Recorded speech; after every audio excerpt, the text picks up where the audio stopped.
The choice is yours. In Spec Ops: The Line, the player is faced with a collection of decisions, some obvious and some subtle, but none of them tell you if you were right or wrong. In fact, the game almost never comments on the player's decisions at all. This is because the designers want the player to question their own choices. In the conflict of war, it is rare that anything is entirely good or entirely bad.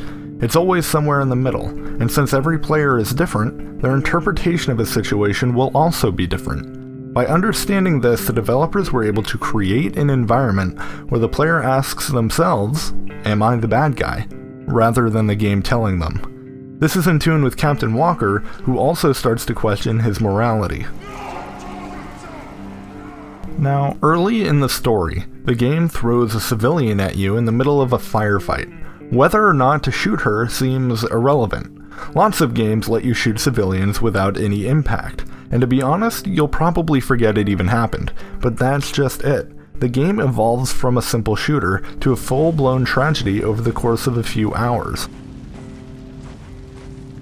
By the end of the game, the player feels so bogged down with moral choices that their decision-making will feel questionable, and they may find themselves acting different within the game. With the example I just used about shooting a random civilian, the developers used in-game mechanics to deliver this choice to you, rather than an on-screen UI asking you a question.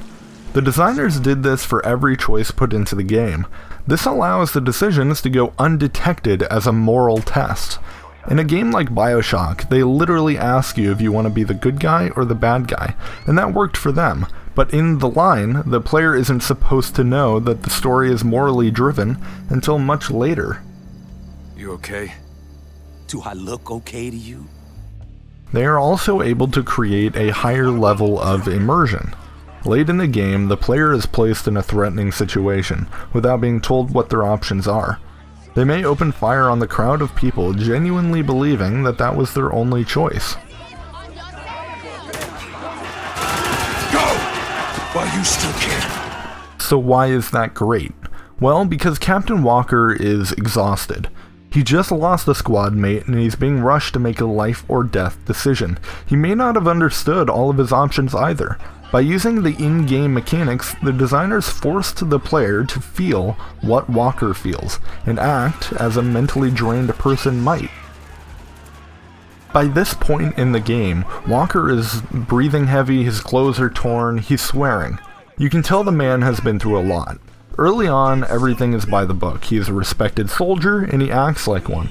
But these moral choices take a toll. Without the change in tone, the game would fail to inform the player that Walker is a real person who has been through a lot. In almost every other game, the main character is some godlike robot who doesn't seem to care about anything. And don't kill the boss this time. Kinda need him. You think? So people have no reason to assume anything is different in Spec Ops. But through the voice acting and character design, the creators correct that assumption. Even the UI reflects this tone. Shoot me, goddammit! Fucking shoot me! The isolated city of Dubai changed Walker and his squad mates. The sandstorm was unstoppable, but so is reality. Walker was forced to adapt to this new world. The choices he made had an effect on the city, but they also had an effect on him, and at the end of the day, the sandstorm won.